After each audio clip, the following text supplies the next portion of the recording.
Alors, bien entendu, à tous ceux qui nous voient, Bezrat Hashem, et nous souhaitons une journée de reconstruction. On ne jeûne pas pour jeûner, on jeûne pour montrer notre manque par rapport à notre statut véritable de base. Et nous espérons, Bezrat Hashem, revoir cette grande lumière sur le monde et sur Israël, bien entendu. J'ai choisi aujourd'hui un thème que j'ai développé pour vous, pour ce cours, celui de la construction, de la destruction et de la reconstruction. Je veux dire par là qu'il y a ici un thème général qu'il est important de constater, de savoir, de connaître. Et pour ceci, on commence par un midrash, le midrash dans Bereshit Rabbah, dans la paracha Bet Siman Zain. Écoutez ce que dit. Rav, est-ce que vous pouvez augmenter votre écran L'écran. Un zoom sur le texte, en bas à gauche, tout en bas à gauche, vous pouvez aller là-bas, faire plus, comme ça on pourra bien voir le texte. Dans le coin en bas à gauche de la feuille du Word, voilà, vous pouvez faire plus. Voilà, très bien, comme ça on peut voir. Merci.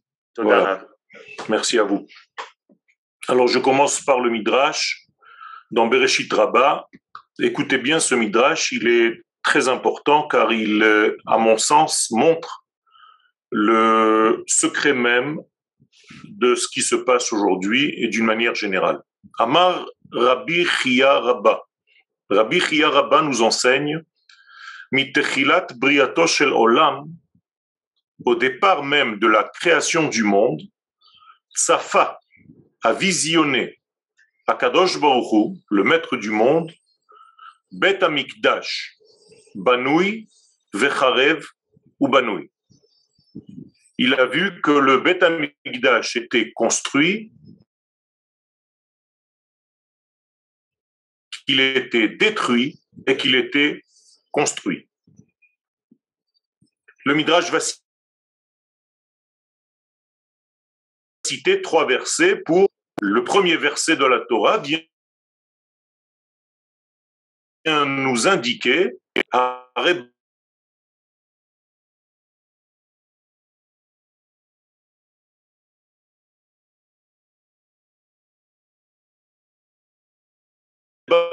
qu'il y a ici construction. La terre était dans le but, voici la destruction dont le Midrash parlait. 3e verset, conclusion. Vayomer Elohim Yehi Or. Akadosh Baruch Hu demande que la lumière apparaisse. Voici la reconstruction. Donc nous avons ici 3 degrés qui sont ici soulignés. Construit, détruit, construit. Alors, Hashimush Babituim, cette utilisation de ces 3 degrés, Banoui, Charev, Banoui, ne vient pas nous indiquer seulement un état. C'est-à-dire un coup, il y a un temple construit, après il y a un temple détruit, après il y a un temple construit. Alors de quoi s'agit-il? Yeshkan Chok, Yesod. Il y a ici un fondement, fondamental. Hashayach lekol ishtachlelut abria, qui appartient à toute l'évolution de la création tout entière. C'est-à-dire que le Midrash va utiliser en fait un schéma, et ce schéma, il est codé dans ces 3 mots, Banoui, Charev, Banoui, construit, détruit, construit, pour nous montrer qu'il y a ici une volonté divine, un ordre divin mis en place de tout ce qui va se réaliser dans notre monde créé. Donc le Midrash ne nous donne pas ici des faits, Un coup, il y a eu construction, un coup, il y a eu destruction, et puis après, il y a eu reconstruction ou construction. Non. Ce n'est que relater un fondement divin dans toute la création tout entière. Autrement dit, c'est comme ça, c'est selon cet ordre-là que le Saint béni soit-il a créé ce monde. Pourquoi c'est important de le savoir? D'abord parce que ça nous remet du baume au cœur. Ça veut dire qu'il y a dans chaque étape de notre vie, de notre histoire et de l'humanité tout entière, d'une manière générale, un ordre établi par le Créateur lui-même qui doit traverser 3 étapes.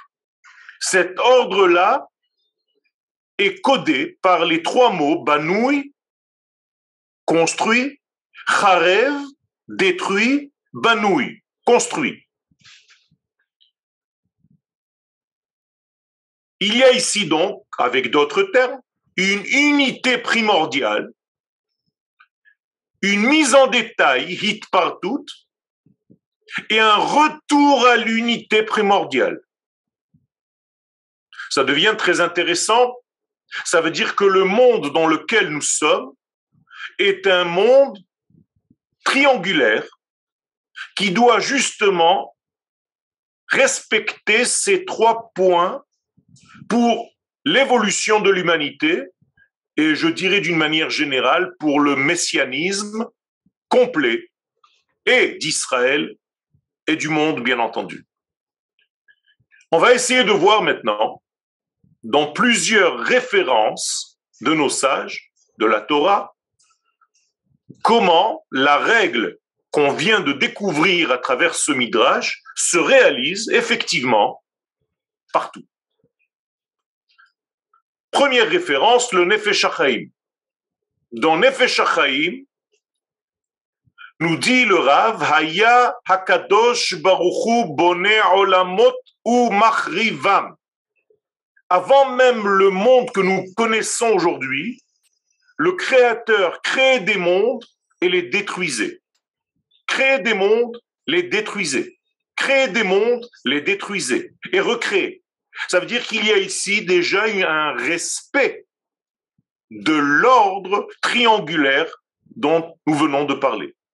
C'est-à-dire création, destruction, et encore une fois création pour reconstruire, pour redétruire, pour reconstruire, et ainsi de suite. Bekitve Arizal, dans les écrits du Hari Akadosh, dont on a fêté la Iloula la semaine dernière, nous dit le Hari, Bitrila haya or en sof memale kol hametziut. Au départ de tout, il y avait la lumière infinie qui remplissait toute l'existence. Deuxième étape, nous dit le Harizal, leachar miken higia shlav hatzimtzum. On arrive à un deuxième degré, une deuxième étape, celle du tzimtzum, celle de la contraction. Troisième étape, Bishlav Gimel, Chazar Haor HaMechaye El HaChalal Derech HaKav. L'infini, béni soit-il, ramène sa lumière, fait revenir sa lumière, celle qui a disparu dans le Tzimtzum, dans la contraction, il la fait repénétrer dans le monde. Donc vous voyez ici qu'il y a encore une fois respect de ce triangle. Première étape, une lumière qui emplit le tout. C'est une construction divine. Deuxième étape, une disparition. Ici, dans l'exemple, c'est le Tzimtzum. Il y a comme une extinction de cette lumière. Cette lumière disparaît. Troisième étape, retour de la lumière d'une manière différente, mais retour quand même. Donc il y avait, avant même la création, une entité supérieure, une entièreté. Il n'y avait pas de manque. Au moment même de la création, il y a une mise en limite de cette entièreté. Sheshet Yemei Bereshit, les 6 jours de la création. C'est une limitation. On est dans un monde infini qui devient maintenant 6 degrés de création qu'on appelle 6 jours. Troisième degré, Chazara la shlemut besod Shabbat. On revient vers l'entité première, vers l'entièreté première après les 6 jours, sous la forme du Shabbat, sous le vêtement du Shabbat. Vous voyez donc ici, nous avons cet ordre respecté, Banoui, Charev et Banoui. 3 étapes. Agarin Hashalem, deuxième exemple. Quand vous voulez prendre une graine, cette graine est entière.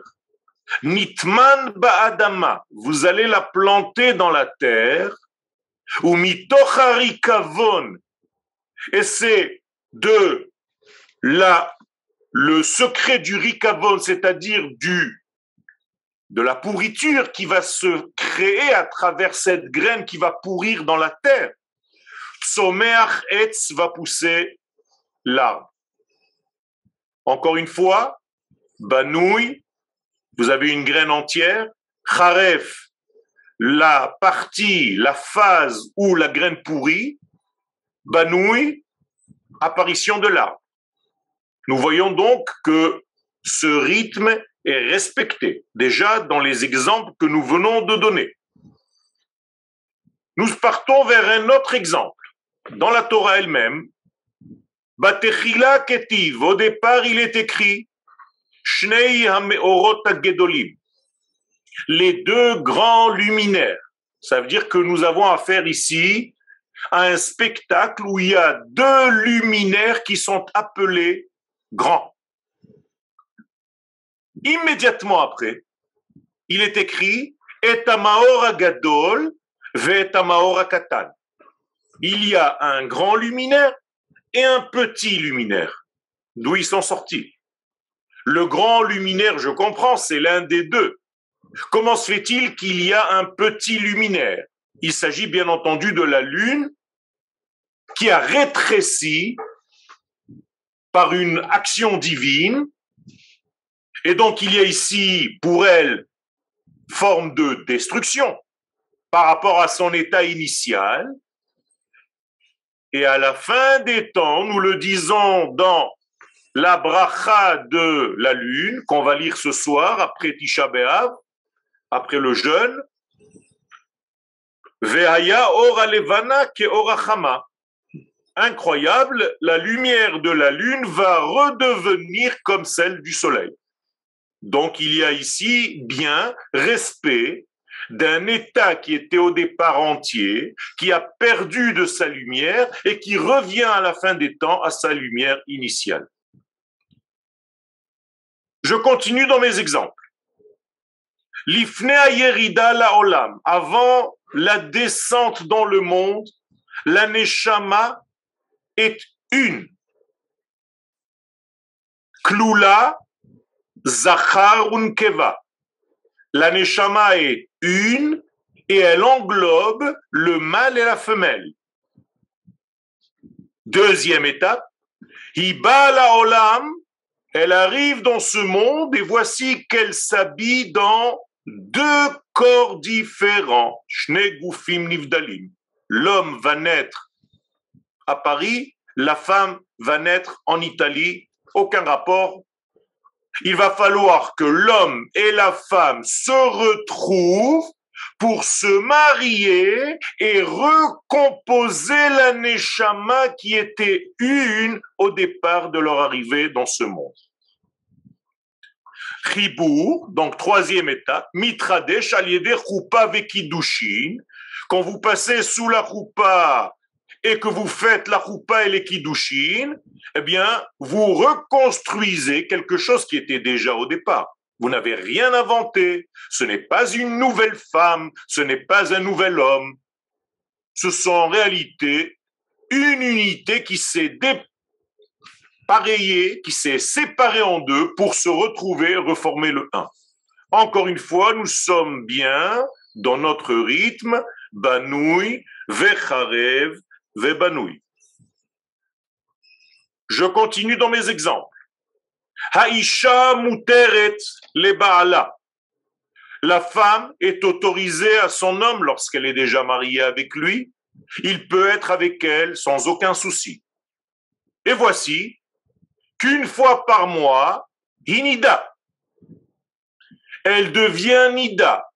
Pour le couple, c'est une forme de destruction par rapport à l'étape où tout est autorisé au départ. Et à la fin de la Nida, Chidush HaKesher, il y a renouvellement du lien entre les deux. Encore une fois, nous sommes bien dans le respect de l'ordre, Banoui, Charev ou Banoui. Moraï Verabotaï, on est en train de voir que le Midrash ne nous raconte pas quelque chose qui est seulement lié au temple, que Dieu avait prévu au moment même de sa création, que le temple était entier, qu'après il le voyait détruit et qu'après il le voyait construit. Non. Il s'agit là d'une loi qui est l'ADN de toute notre existence.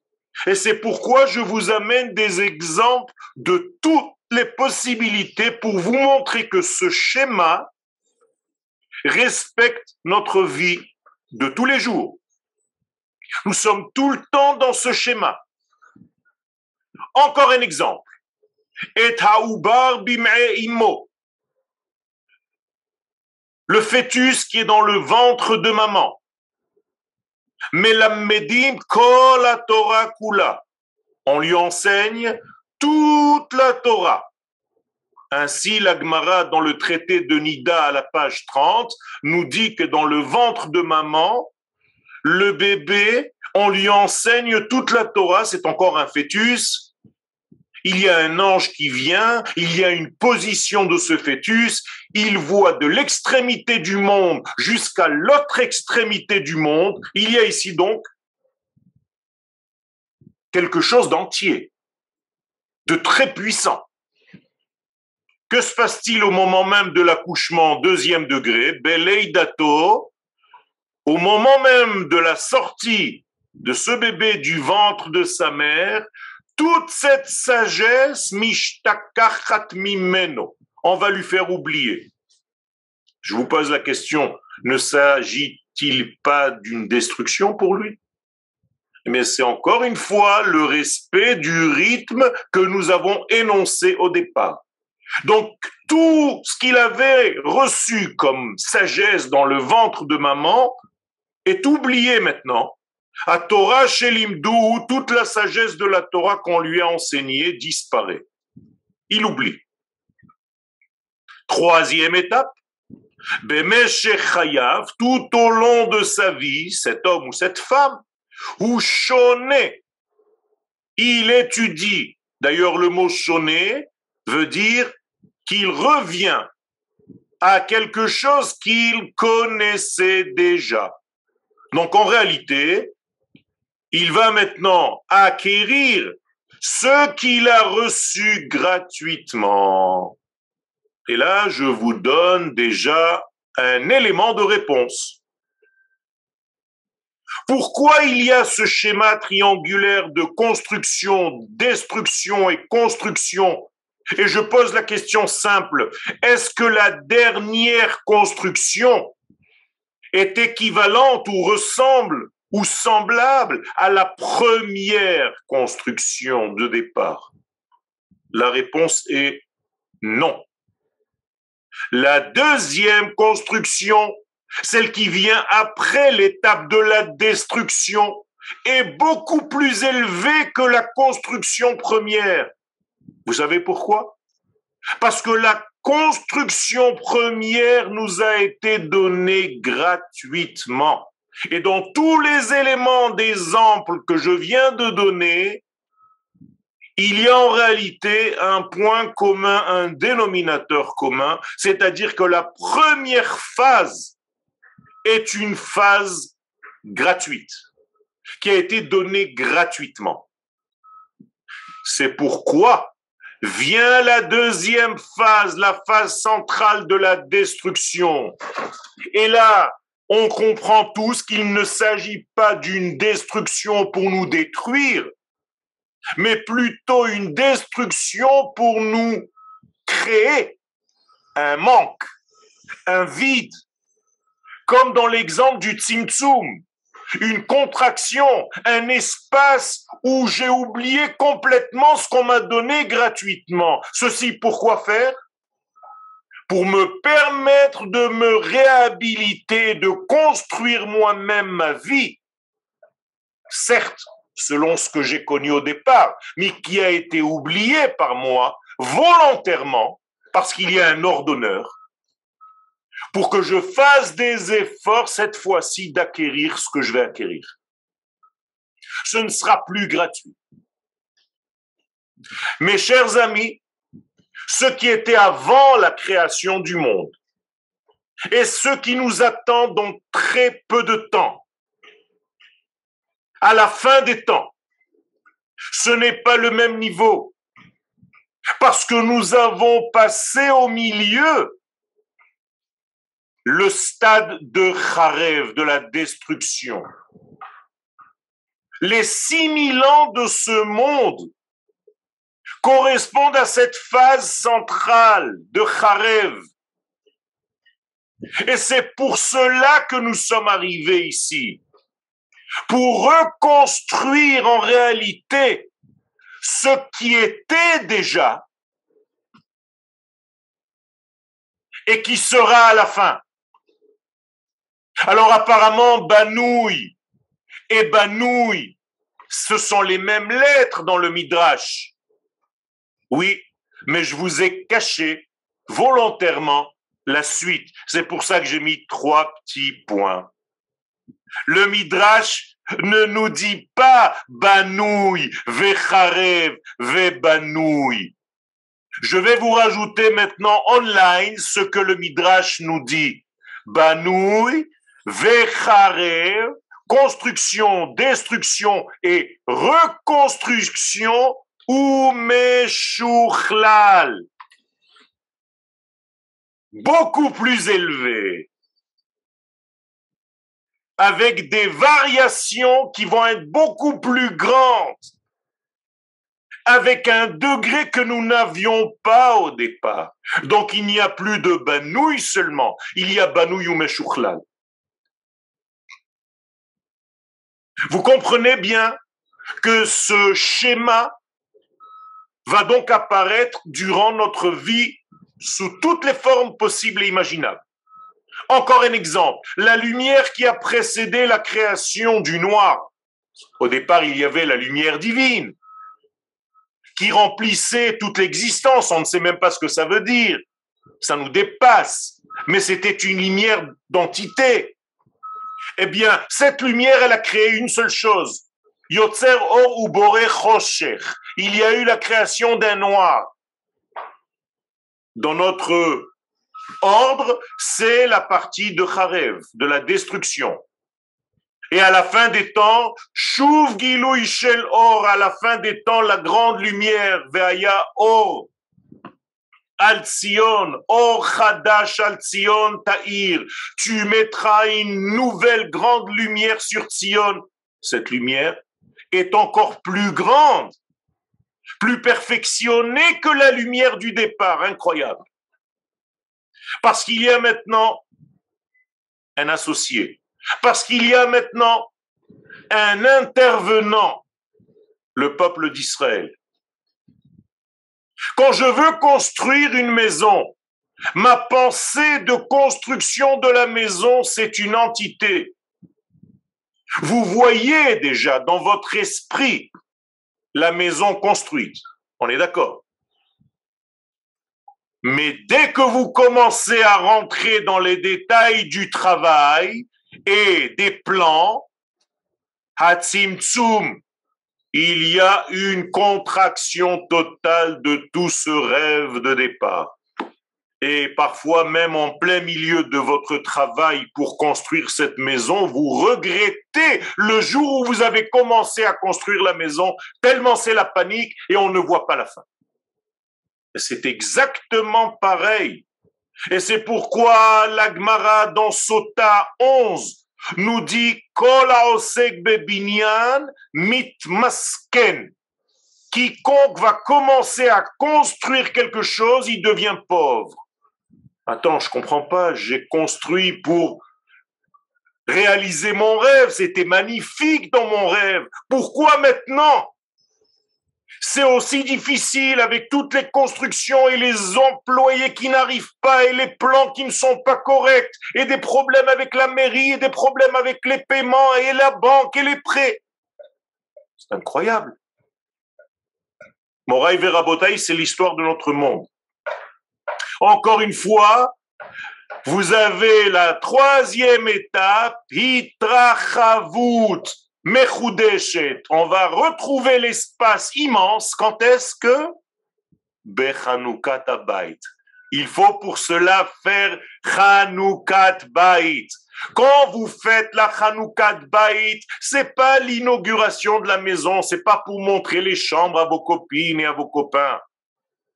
C'est tout simplement pour réaliser en fait, pour éduquer la pensée initiale qui est maintenant devenue une réalité. Alors qu'au milieu de tout ce travail, vous étiez dans la pauvreté, dans la destruction, on peut appeler cela. Donc nous sommes encore une fois dans ce schéma triangulaire, Banouï, Vecharev ou Banouï. Mais seulement ici, vous rajoutez, ou Meshouchlal, parce que la maison construite est beaucoup plus importante que le rêve que tu avais de cette maison. Mais le rêve était nécessaire. Et la phase centrale qui était la chute, la brisure, le mal-être, les soucis, ça aussi apparemment ça faisait partie du plan. Vous comprenez bien où je suis en train de vous emmener. Vous comprenez bien que la destruction des temples à Tisha B'Av, ce n'est pas des destructions dans le sens punition seulement. Certes, ça s'habille dans des éléments de ce monde qui sont des conséquences par rapport à nos actions, mais lorsque nous avons une vision absolue de ce schéma complet, on doit comprendre qu'il y a ici une construction divine qui passe par ces trois phases. Et donc, il est obligatoire, quelque part, qu'il y ait destruction pour que nous languissions, pour que nous voulions revenir à quelque chose d'immense, et cette fois-ci avec notre participation, avec notre vouloir, avec nos désirs.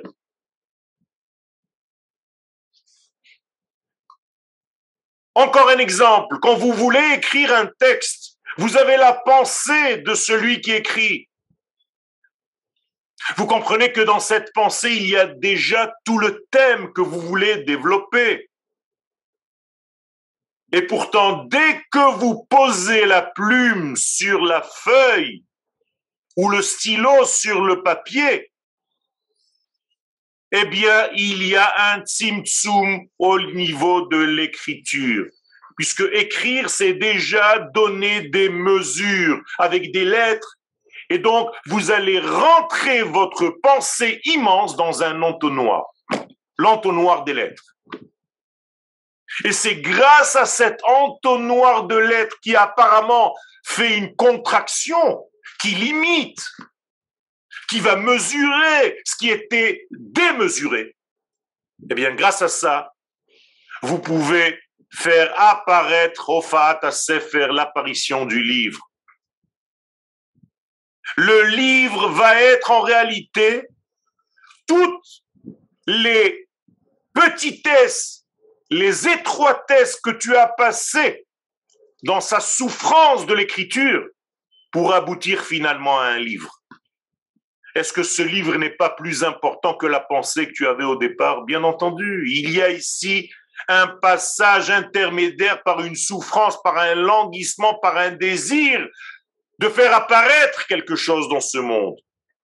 Encore une fois, nous sommes dans ce rythme Banoui, Vecharev ou Banoui. Aujourd'hui, mes chers amis, nous jeûnons. Avant d'avoir jeûné, nous avons mangé. Nous sommes en plein jeûne aujourd'hui. Le jeûne est une brisure de l'être. C'est comme le Khorban, c'est comme la destruction. On est affaibli. Tout ceci pour remanger ce soir. Alors qu'est-ce qu'on fait? Je ne comprends pas. Tu manges, tu jeûnes et tu remanges. C'est un sport? Mes chers amis, c'est un rythme créé par l'univers. Et bien entendu, le repas de ce soir est beaucoup plus important que le repas d'hier après-midi avant le jeûne. Parce que ce soir, quand on va remanger, on est censé remanger avec un autre état d'esprit. Parce qu'on a traversé la lumière aujourd'hui de toute la journée par ce jeûne, par ce souci, par cette étude, par ce languissement du temple. Alors c'est sûr que le repas de ce soir va être différent. On va l'aborder différemment. Vous voyez qu'il y a encore une fois notre rythme. Banoui, Vecharev, Vebanoui. Le repas, le jeûne et le repas. La même chose au niveau du peuple d'Israël. Le peuple d'Israël est dans la liberté absolue au départ. Au niveau de son âme, l'âme d'Israël, la neshama d'Israël, c'est la liberté totale. Et pourtant, cette neshama va descendre dans l'Égypte. Galut Mitzrayim, l'exil d'Égypte. Pourquoi faire? Pourquoi casser cette liberté du peuple d'Israël? Pour arriver à la troisième étape, la Géoula, la sortie d'Égypte. Vous croyez que la Neshama avant d'entrer en Égypte et celle qui va apparaître à la libération de l'Égypte, c'est le même degré? Pas du tout. Et pourquoi ce n'est pas le même degré? Parce qu'on est passé par l'étape du Khorban, qui était celui de l'exil. Comme aujourd'hui.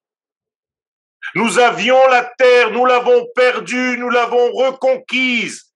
Vous croyez que la reconquête aujourd'hui, c'est le même degré qu'au départ où elle nous appartenait, mais qu'on n'avait rien fait pour la recevoir? Pas du tout. Donc nous sommes bien dans ce schéma. Banoui, Vecharev, Vebanoui. Mes chers amis, bientôt on est à Rosh Hashanah. À Rosh Hashanah, il y a des sonneries du shofar, c'est la mitzvah même du jour, il n'y a aucune autre mitzvah.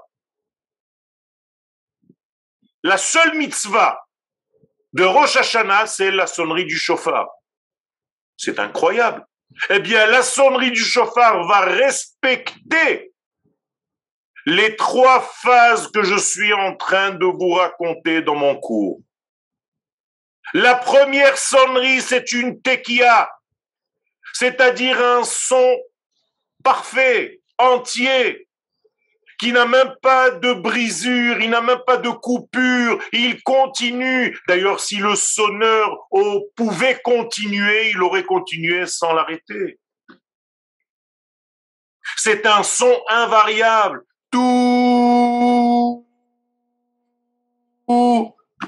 Et puis juste après, comme par hasard, parce que nous avons le rythme nécessaire, Kharev, la destruction. Regardez comment ça s'appelle ici. Shvarim, les brisures. Incroyable. On va casser le son. On va briser cette entièreté. Tout. Et encore plus. Tout. Pourquoi faire? Pour revenir à la fin à une sonnerie comme celle du départ. Tout. Je comprends pas. À quoi ça sert? Tu avais déjà entier avant. Tu retrouves entier après. Et au milieu, tu dois te casser la figure. Ben oui, mes chers amis. Le son d'après n'est pas le même son que le départ. Sur le son de l'après, c'est la dernière sonnerie du chauffard de la fin des temps. Teka beshofar gadol lecherutenu. C'est la sonnerie du chauffard d'Akadosh Baruch Hu. Ce n'est plus la même. Et vous savez pourquoi? Parce qu'il y avait l'étape du milieu dans laquelle nous, les enfants d'Israël, on a donné notre corps, notre âme pour réaliser le rêve de Dieu sur terre. Alors c'est sûr que la dernière sonnerie est beaucoup plus perfectionnée que la première. Encore une fois, Banoui, Vecharev, ou Banoui, ou Meshuchlal, vous pouvez rajouter. La vie et la mort, c'est pareil. On vous amène dans la vie.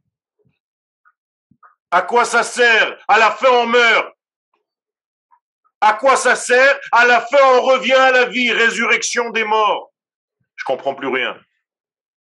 Tu as la vie, la mort et la résurrection. Alors à quoi ça sert tout ça? C'est exactement pareil. La vie que tu reçois au départ est une vie gratuite que tu n'as pas réellement achetée, que tu n'as pas réellement mérité. Mais après ton passage dans ce monde et ta capacité à donner tout ce que tu as pour cette vie, y compris la mort, eh bien, il y a la résurrection des morts. Une vie qui est beaucoup plus perfectionnée que celle qui était avant. Et encore une fois, nous sommes dans notre rythme respecté, Banoui, Vecharev ou Banoui.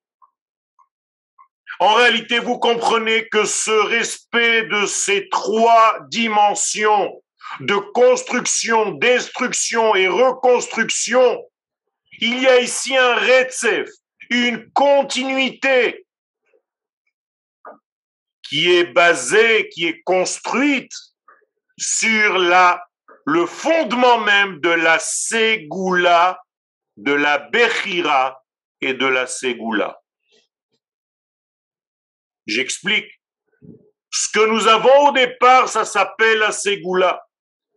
Toutes les étapes du départ que j'ai appelées Banoui, construit certes, mais toi tu n'y étais pour rien. C'est quelque chose que tu as reçu cadeau. C'est ce qu'on appelle la Ségoula. Ce sont tes capacités de base, on te les a données cadeau. Deuxième étape, destruction. C'est le moment où toi, tu vas choisir par ton libre choix de réaliser ou de ne pas réaliser ce qu'on t'a donné comme capacité de base. Est-ce que tu auras utilisé ces capacités de base dans ta vie? Est-ce que tu les auras activées? Ou bien est-ce que tu les as laissées endormies, existantes, mais dans un grand sommeil profond à l'intérieur de ton être? Eh bien, si tu as choisi de vivre ce qu'on t'a donné cadeau, eh bien, tu redécouvres la Ségoula à la fin, mais cette fois-ci d'une manière beaucoup plus perfectionnée, dévoilée, développée que celle que tu avais reçue avant, parce que maintenant elle est passée par le vécu, par l'acquisition. Cette fois-ci, tu es zoché, tu as le mérite. Au début, c'était chinam, c'était gratuit. Maintenant, tu es méritant. Ce n'est pas pareil. Kol hashinouim, tous ces changements, c'est-à-dire ces brisures, c'est la partie du centre, Harev.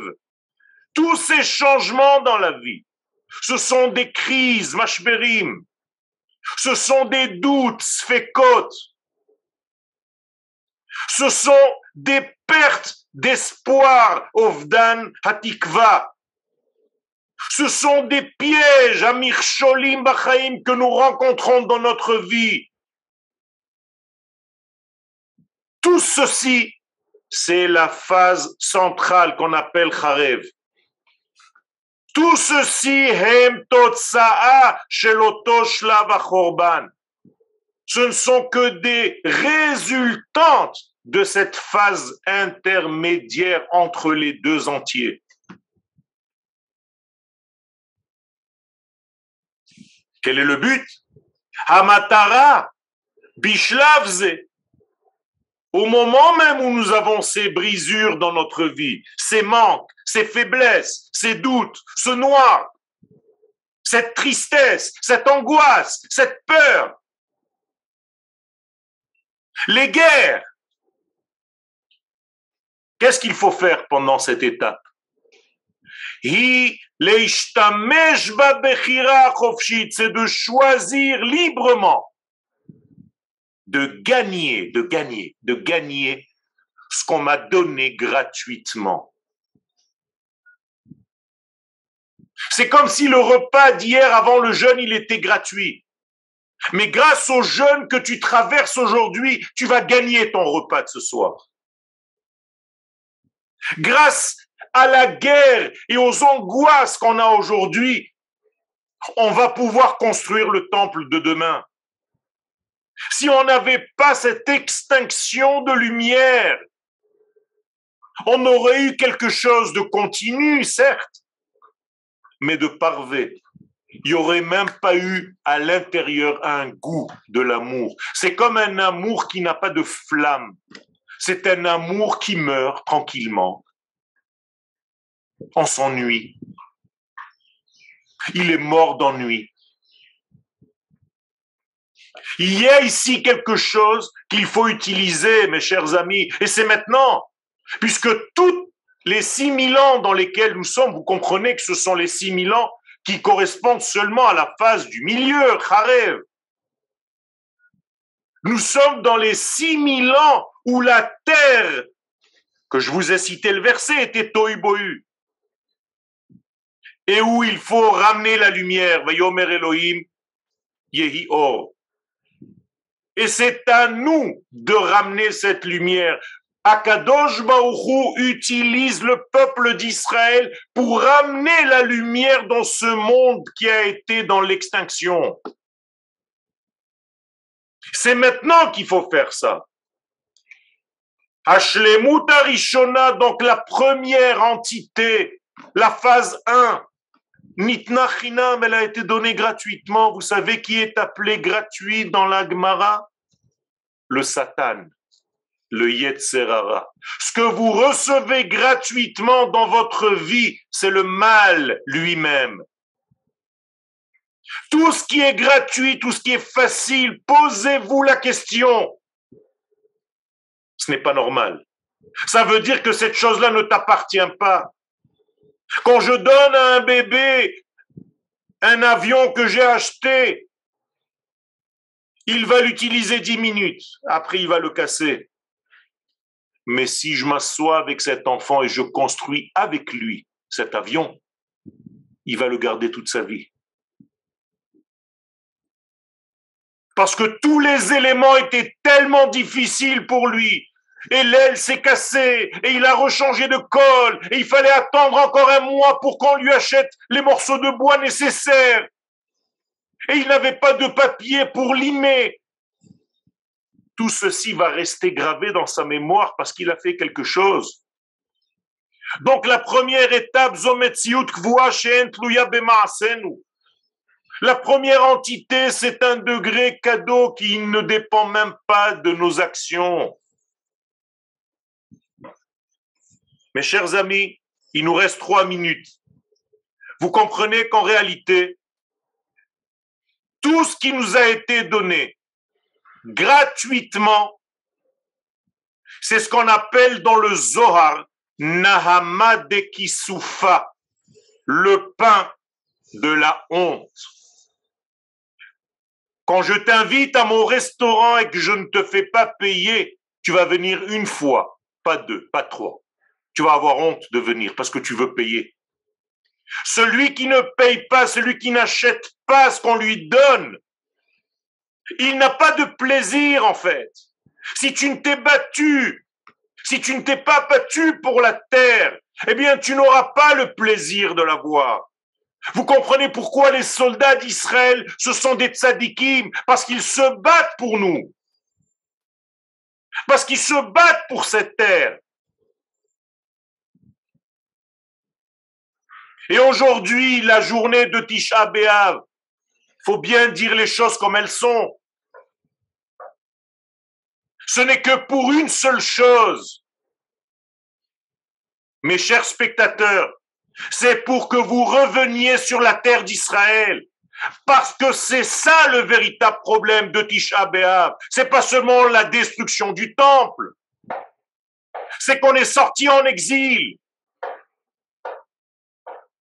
Et donc la correction, c'est par le retour de cet exil sur votre terre. C'est bien de jeûner, mais on jeûne pour comprendre quelque chose, pour être disponible, parce que quand je mange, je n'ai plus le temps, je m'occupe d'autre chose. Mais quand je ne mange pas, j'ai le temps de réfléchir. Comment je dois faire pour faire mes valises et monter? C'est ça la réflexion de Tisha B'Av. Et pour ceux qui sont déjà là, continuez à marcher et à monter jusqu'à la construction du temple. Nous sommes les acteurs de notre histoire. Gardez bien en mémoire ces 3 degrés et surtout le dernier qui est Meshuchlal, c'est-à-dire le 3e temple que nous allons voir bientôt. Ça va être sans commune mesure par rapport à ce qu'on a connu et dans le premier temple et dans le deuxième, ça va être de la rigolade à côté. Le 3e temple, ça va être quelque chose de phénoménal. Vous savez pourquoi? Parce qu'il est construit d'une matière qu'on n'a jamais connue avant. Vous savez quelle est la matière des nouvelles pierres du 3e temple? Les pierres du languissement et de l'amour. Ça fait 2000 ans qu'on languit et c'est avec cette matière-là qu'on va construire le 3e temple. C'est-à-dire que quand on va marcher dans le 3e temple, on va ressentir les pleurs, les larmes, les languissements, les espérances et toutes les souffrances qu'ont eues les enfants d'Israël pendant 2000 et quelques années. C'est avec ça qu'on va paver le parterre du 3e temple, Rabotai. Donc, ce qu'on est en train de passer aujourd'hui, c'est pas du tout une destruction qui amène à la mort. On est dans une phase intermédiaire, mais qui aboutit très bientôt, et ça a déjà commencé vers la vie. Vayomer Elohim Yehi Or, Dieu dit que la lumière soit. C'est ça, Banouy ou Meshuchlal Leatid Lavo. C'est la construction, la reconstruction, l'édifice beaucoup plus grand que ce qu'il y avait dans les temples connus avant. J'espère que le moral du peuple est fort. Je vous rappelle que nous avons une yeshiva tous les dimanches et ceux qui s'inscrivent en premier auront la place. Il y aura 3 enseignants, le Rav Cherki, le Rav Fison et moi-même. Tous les dimanches, Yeshiva Online, inscrivez-vous vite, ça reprend bientôt. Et Be'ezrat Hashem, nous sommes les acteurs de notre 3e temple. Merci pour votre écoute. Arav, il y a quelques questions, Arav. Et Alors, je vais vous les lire. Ce sera plus simple. Si, Yoann, tu ouvres les micros, peut-être. Arav, question de Yonat Bol. Arav, le premier temple n'a pas été donné gratuitement, point d'interrogation? Le premier temple, c'est en réalité quelque chose qui nous tombe dessus de grâce. C'est parce que nous sommes rentrés en terre d'Israël et nous avons reçu le premier temple. Il n'y a pas eu d'éléments qui ont fait qu'on a perdu quelque chose pour l'avoir. Le deuxième temple, c'est déjà autre chose. Il y a eu un languissement. Mais combien de temps? 70 ans. Aujourd'hui, ça fait 2000 ans. C'est autre chose.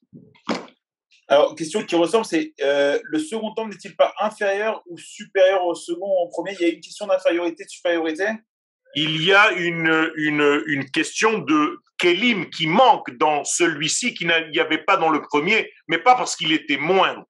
Je vous rappelle que nous sommes dans une courbe ascendante.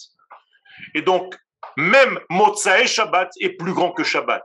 Donc, même la construction du deuxième temple, même s'il y avait des choses en moins, c'est plus encore que le premier temple parce que nous sommes plus proches de l'avènement messianique. Et aujourd'hui, bien entendu, encore plus que les deux. Question de Émilie Torgman. Concernant le temple, il y a déjà eu reconstruction? Il y a eu reconstruction. Le deuxième temple est une reconstruction du premier. Donc maintenant, nous sommes dans la reconstruction, cette fois-ci après 2000 ans. Rav, le second temple, c'est quand même difficile. Il n'y avait pas tous les miracles qu'il y avait dans C'est ce que je dis. C'est ce que je dis. Les miracles ne sont pas synonymes d'un temple divin. C'est bien au contraire. Tant qu'il y a des miracles dans notre monde, c'est que Dieu est obligé d'intervenir parce qu'on est trop petit.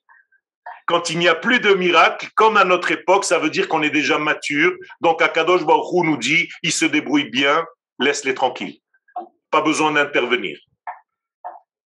C'est pourquoi aujourd'hui nous gagnons nos guerres dans des miracles cachés dans la nature, dans les combattants de Tzahal.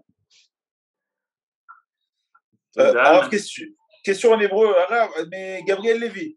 הרב יודע מצד אחד שהבניין נחרב כתוצאה מעוונותינו, לא ייתכן שהקדוש ברוך הוא חפץ בכך לכתחילה, Il n'y a pas de chafetz lechatchila, au contraire, il y a ce qu'on appelle la connaissance de Dieu, il sait ce qui va se passer, donc c'est ce qu'on dit dans le Midrash Tsafa, Bibanui, Chaou, Vebanui, mais tout aurait pu se faire autrement. Mais Akadosh Baruch Hu sait l'histoire, mais il nous laisse en réalité agir nous.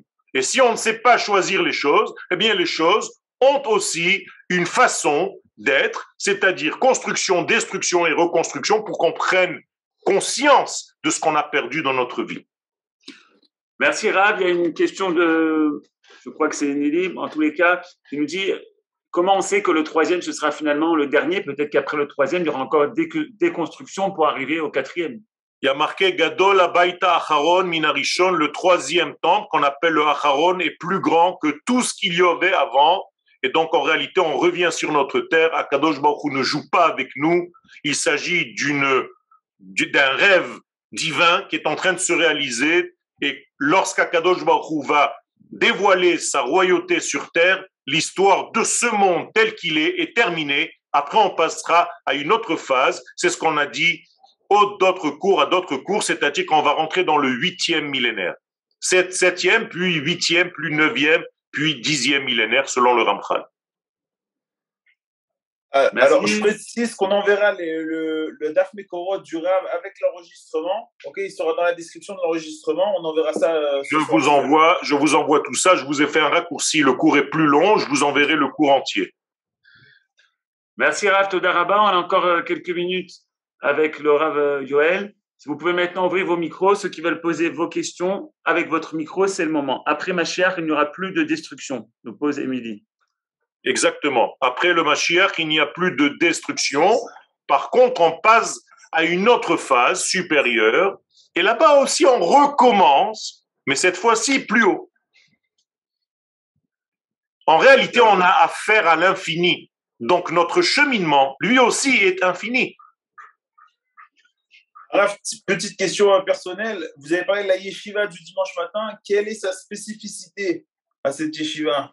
Eh bien, la spécificité de cette yeshiva, c'est l'étude des profondeurs de la Torah, c'est-à-dire on va focaliser avec le Rav Cherki, le Rav Fizon et moi-même sur l'étude de la Kabbalah, c'est-à-dire la dernière phase qui ouvre les portes messianiques. Vous avez dit que toute la partie qui est les 6000 ans d'histoire, c'est uniquement la partie destruction. Tout à fait, d'une manière générale. En même temps, il y a eu tellement de reconstruction, le temple, etc., le premier temple. On est revenu en Israël, c'est difficile à comprendre que ce soit seulement destruction. Tout à fait, d'une manière ponctuelle à l'intérieur de cette destruction, il y a des constructions et des destructions de la grande phase destructrice.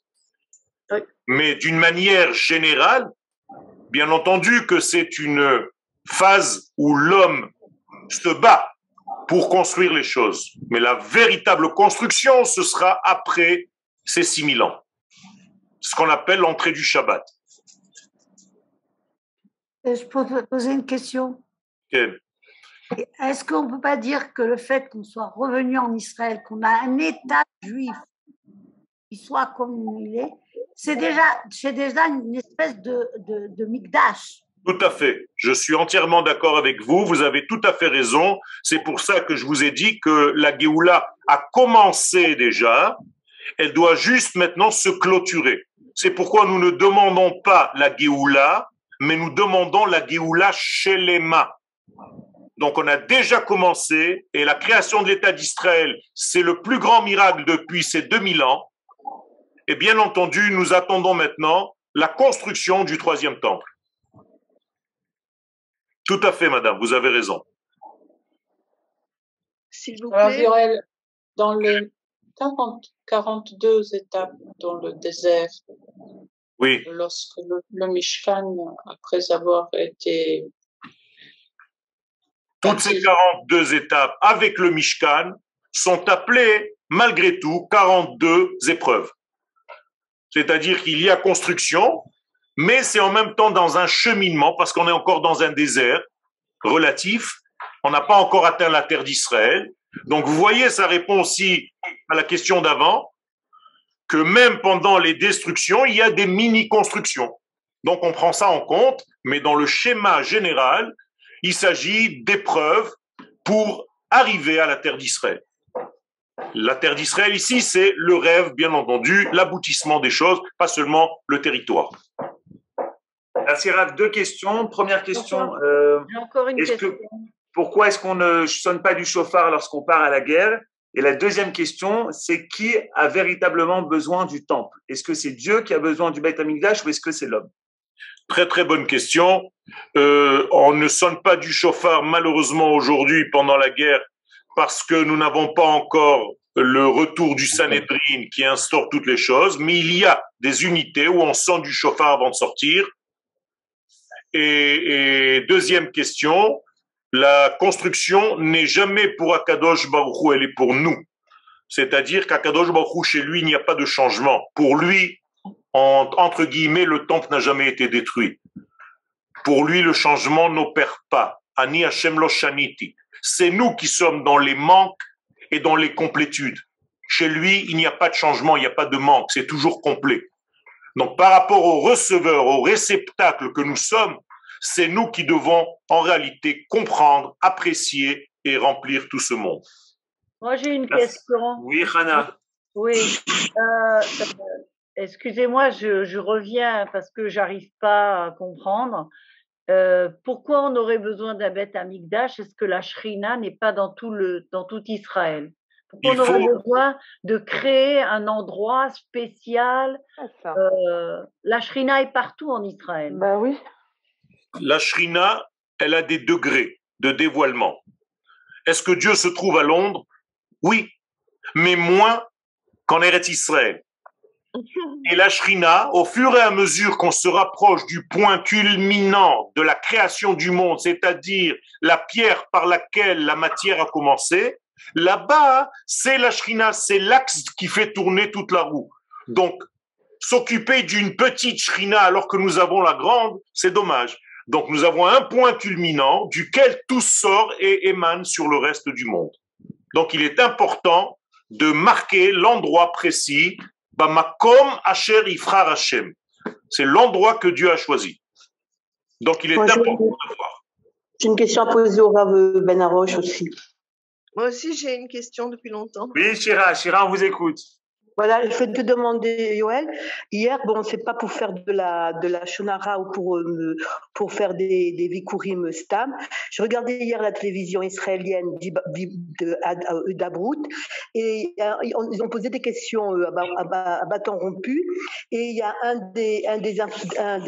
le rabbin qui a parlé. Il a dit que en fait, pour lui, d'après Sadea, ça m'interpelle énormément.